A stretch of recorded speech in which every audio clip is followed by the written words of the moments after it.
समझदार नहीं है। तो ये कुछ मुद्दे थे। कुछ ये थे कि बच्चा बिल्कुल चुपचाप सा हो गया है, जैसे मैम ने कहा कि एकदम शांत रहता है, बात नहीं करता। कुछ ये मुद्दे थे।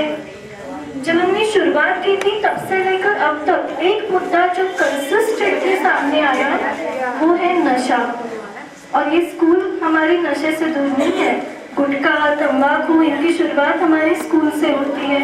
तो ये एक और मुद्दा था वहाँ पर। अब उसमें ये था कि क्या ये सारी चीजें बीमारियां हैं, आपको क्या लगता है इसका इलाज करना चाहिए?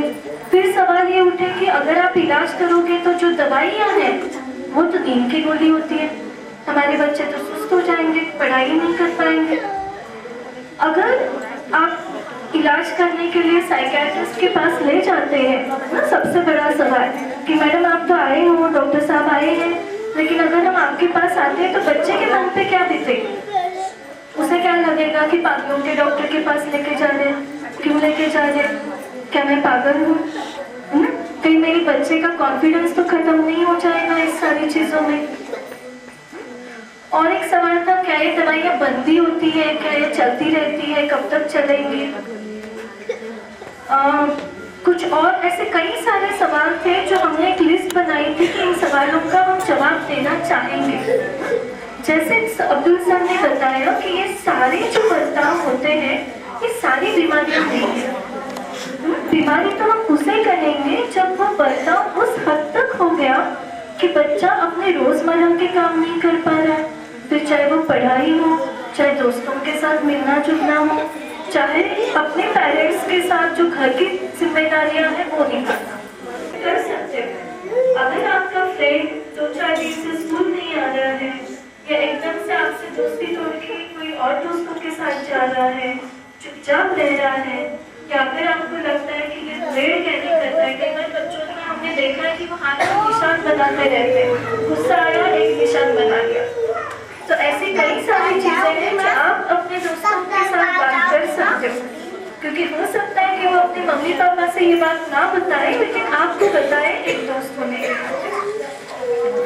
तो जैसे अब्दुल सर ने कहा कि आप हमेशा एक दूसरे से बात करते रहो, उनकी बातें शेयर करते रहो, क्योंकि इसी से हमें पता चलेगा कि प्रॉब्लम कहाँ पर है, हम कहाँ से उसका इलाज शुरू करें।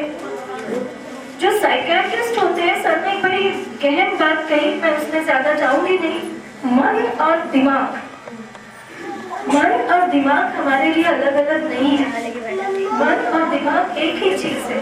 जो दिमाग है वो जो महसूस करता है, जो समझता है और जो आप खुद महसूस कर पाते हो मन का हिस्सा होने के नाते, वही मन है और वो दिमाग से जुदा नहीं, दिमाग का ही पार्ट है ना। इसीलिए न्यूरोलॉजिस्ट और साइकियाट्रिस्ट हमेशा इकट्ठा काम करते हैं। कुछ प्रॉब्लम परेशान कर रहा है? ये दे दो। Very good. तो ये जो दिमाग है उसको हमें समझना होगा, और जो बच्चा है वो बड़े आदमी के दिमाग की तरह नहीं है, बच्चे का दिमाग बन रहा है, आप और हम मिलके उसे बना रहे हैं, है ना। आप एक बात बताओ बच्चों, जो आप फर्स्ट क्लास में थे, आपको याद है आप कैसे दिख रहे थे? थोड़ा थोड़ा फोटो में दिखा होगा। और आज आप कौन सी क्लास में हो? ज्यादातर कोई ओके, आज आप 6th में वैसे ही दिख रहे हो? नहीं, है ना। कुछ तो बदलाव आया है। क्या क्या बदल गया? कुछ कोई बता सकता है मुझे?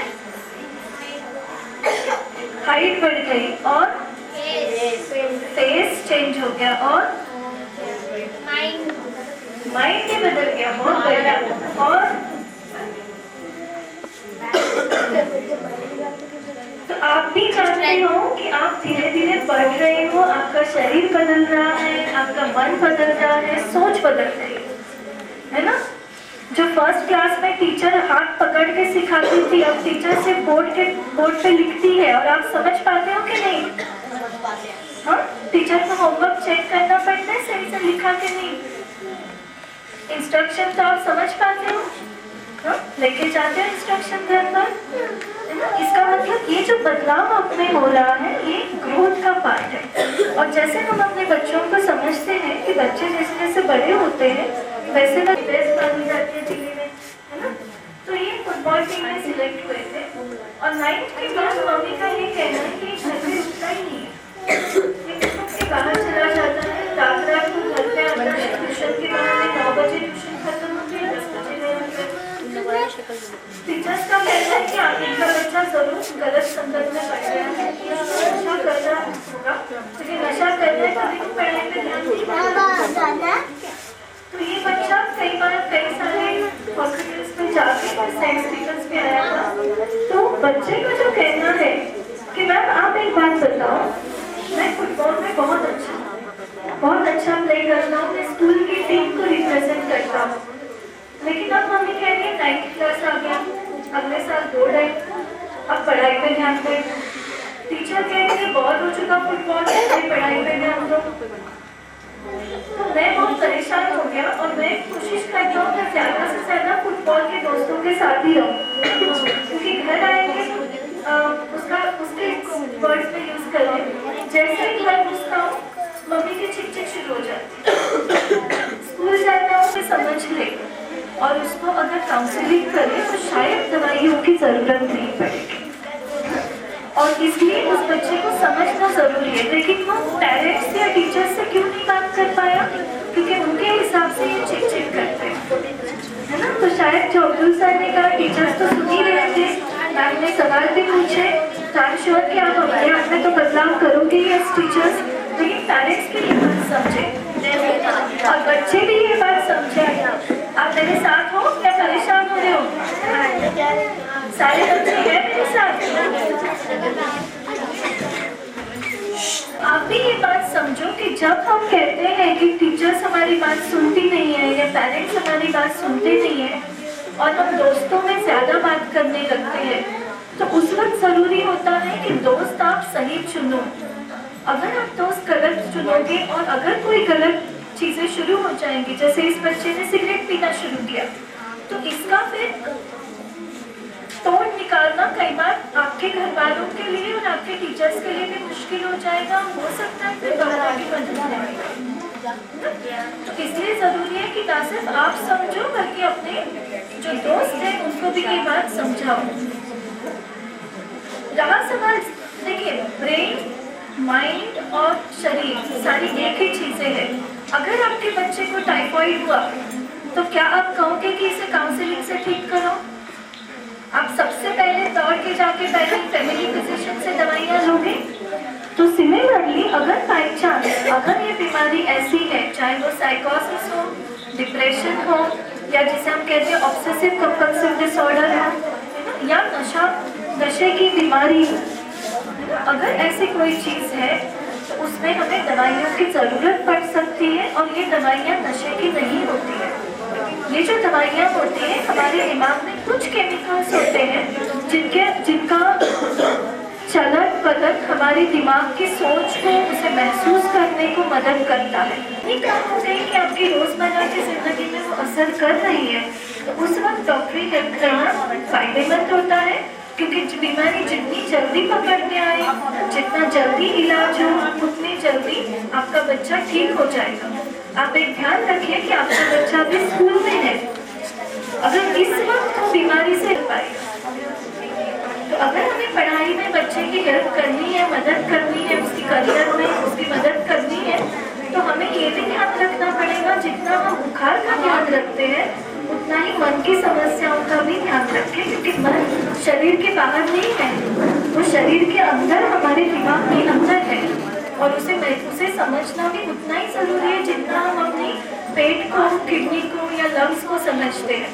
सही है? मैं ये चाहूँगी कि आज की तारीख में हम कोई भी एक मुद्दे को एक्सट्रीम पे जाके ना देखें, है ना, कि हर कोई बच्चा जो प्रॉब्लम में है, हम हमेशा प्रॉब्लम कहते हैं, वो डिसऑर्डर बहुत बाद में जाके आता है। हर कोई बच्चा जो प्रॉब्लम में है, अगर आपको लगता है कि आप नहीं समझ पा रहे हो, जरूर एक्सपर्ट से बात कीजिए, उनसे पूछिए, लेकिन वो प्रॉब्लम जरूरी नहीं बीमारी हो। उस प्रॉब्लम का इलाज हो सकता है बिना दवाइयों के भी इलाज हो सकता है। जो सर ने बात कही कि हमारी एजुकेशन सिस्टम का बहुत मुश्किल है तो ज़रूर। फिनलैंड में सबसे बढ़िया एजुकेशन सिस्टम है, लेकिन हम सब लोग उठ के फिनलैंड नहीं जा सकते, हमें तो इंडिया में ही रहना है। तो जो आपके स्कूल है, जो आपके टीचर्स है, इसी में रहना है। देखो मैं भी डॉक्टर बनी तो इंडिया, उस सिस्टम के अंदर आप और हम मिलके उस सिस्टम को कैसे बेहतर बना सकते हैं वो हम कोशिश करेंगे। आज की तारीख में स्ट्रेस बहुत है, सर जो कह रहे हैं बात बिल्कुल सही है, इनके पास हजारों कॉल आते होंगे, बल्कि हम भी कई बार कहते हैं कि आप स्नेही को कॉल करो, है ना? क्योंकि आज की तारीख में आपको पता है साइकियाट्रिस्ट इंडिया में कितने हैं? 3,500। और इंडिया की पॉपुलेशन कितनी है? करोड़ों में है। तो हर चीज के लिए जरूरी नहीं आपको साइकियाट्रिस्ट तुरंत अवेलेबल मिले, लेकिन जो भी आपके टीचर्स हैं, काउंसलर्स हैं, आपके फैमिली डॉक्टर जो है, उनकी हेल्प जरूर लें, बिकॉज वो आपकी मदद करेंगे कि इस चीज से कैसे निपटाया जाए। स्नेही है, मेरे ख्याल से और भी ऐसे कई ऑर्गेनाइजेशंस हैं दिल्ली में जो बच्चों के लिए हेल्प करती है, उनकी आप मदद ले सकते हैं। आप चाहो तो आपके प्रिंसिपल के पास ये सारे नंबर हम छोड़ सकते हैं ताकि आप उनकी मदद ले सकें। जो दूसरा अहम सवाल है और जो मैं एक डॉक्टर होने के नाते मुझे लगता है कि मैं आप तक पहुंचाऊं, ये जो समय है आपके बच्चों का, इसे हम प्यूबर्टी कहते हैं, एडोलेसेंस कहते हैं। इसमें आपके बच्चों के शरीर में बहुत सारे बदलाव हो रहे हैं और ये बदलाव कुछ केमिकल्स हैं जिसको हार्मोन्स कहते हैं, हार्मोन्स की वजह से हो रहे हैं, है ना? एक सेक्सुअल मैच्योरिटी आ रही है, बॉडी मैच्योर हो रही है, और ये जो हार्मोन्स होते हैं ये कई बार हमारे दिमाग के साथ भी थोड़ा सा गेम खेल सकते हैं, क्योंकि ये दिमाग पे इमीडिएटली असर करते हैं। कई सारी बीमारियां जो या बदलाव जो हम बच्चों में देखते हैं, हो सकता है कि वो इस उम्र के हिसाब से आए। इस उम्र में आमतौर पे बच्चे चिड़चिड़े हो जाते हैं, वो दोस्तों पे ज़्यादा भरोसा करते, पेरेंट्स पे कम करते हैं। ऐसा लगता है कि मैं अब बड़ा हो गया हूँ तो मुझे रिस्क लेके देखनी चाहिए, कुछ ये तो करके देखना चाहिए, है ना? सलमान खान की तरह गॉगल पीछे लगाना चाहिए, या रजनीकांत की तरह सिगरेट थोड़ी सी उछाल के देखनी चाहिए। शायद रजनीकांत पता है आपको? नहीं, इनको नहीं पता होगा। चलो, तो ये सारी जो चीजें हैं ये आपके बच्चे बड़े होने की उम्मीद में कर रहे हैं, और इस वक्त उनके शरीर के जो बदलाव है, हम कहते हैं कि ये वाला पीरियड सबसे मुश्किल होता है पेरेंट्स के लिए, टीनेज है ये, है ना? और टीचर्स के लिए भी शायद सबसे मुश्किल होता है। फर्स्ट सेकंड के बच्चों को संभालना आसान है, 9th-10th के बच्चों को संभालना बड़ा मुश्किल काम है ना? तो इस वक्त जैसे हमारे दोनों स्पीकर कह रहे हैं, जितना बच्चों से बात करोगे, जितना वो कॉन्फिडेंस उनमें आएगा कि आके वो हर समस्या आपके साथ शेयर कर सके, उतना आपका बच्चा जल्दी से जल्दी नॉर्मलसी या जो भी बिहेवियर है उसे ठीक कर सकता है। तो मुझे लगता है कि ये जो स्कूल मेंटल हेल्थ प्रोग्राम जो पेस ने शुरू किया है, बहुत ही अच्छी पहल है। जब हम 2001 से इसकी शुरुआत कर रहे थे, हमें लगता है कि इसके रिजल्ट बहुत अच्छे हैं, और टीचर्स, पेरेंट्स और बच्चे अगर हम तीनों मिलकर काम करेंगे, से उनको जो मदद चाहिए हम ज़रूर देंगे। पर हम चाहेंगे कि आपका बच्चा उसके जो प्रोडक्टिव ईयर्स है, जो बढ़ते साल है, उसमें सही से अपनी पूरा पोटेंशियल यूज़ कर सके, फिर चाहे वो फुटबॉलर बने, एकेडमिशियन बने या म्यूजिशियन बने। Thank you. अब तक हमें कि मानसिक स्वास्थ्य का इम्पोर्टेंस क्या है बच्चों के लिए और हमें समझने के लिए। अगर कोई सवाल है तो क्विकली 1 या 2 सवाल ही हम ले पाएंगे, क्योंकि टाइम की कमी होने के कारण। अगर आपके पास सवाल बाद में भी आते हैं तो हम टच में रहेंगे अजय सर से, आप सवाल पूछ सकते हैं, हम आपको फॉरवर्ड कर सकते हैं। कोई सवाल अगर हो तो इसी के साथ फिर हम ये प्रोग्राम की समाप्ति करते हैं। यहाँ पर मैं बहुत धन्यवाद देना चाहूँगी आप सबका, पेरेंट्स, टीचर्स और हमारे बच्चे। सर, अजय सर का खासकर, इन्होंने हमें वेन्यू दिया। हम जानते कि कितनी दिक्कतें हो रही थी, स्कूल्स बंद थे और बहुत कुछ। आज तो छुट्टी भी है, बच्चों को आना पड़ा, टीचर्स को स्पेशली आना पड़ा।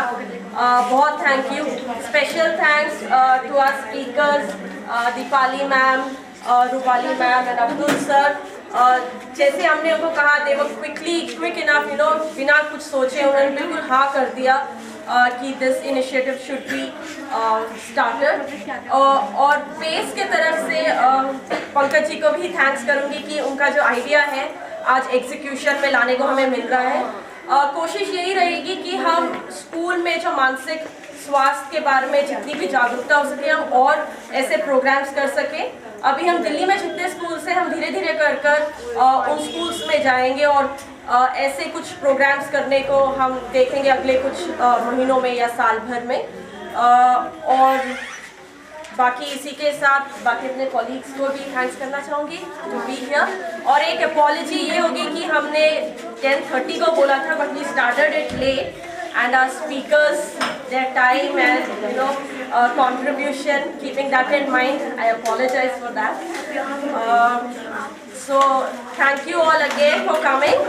और थोड़ा रिफ्रेशमेंट्स का इंतजाम किया है तो जैसे आप बाहर जाएंगे आप अपने पैकेट्स ले सकते हैं। चलिए गाना गवाएंगे बच्चों से, चलिए।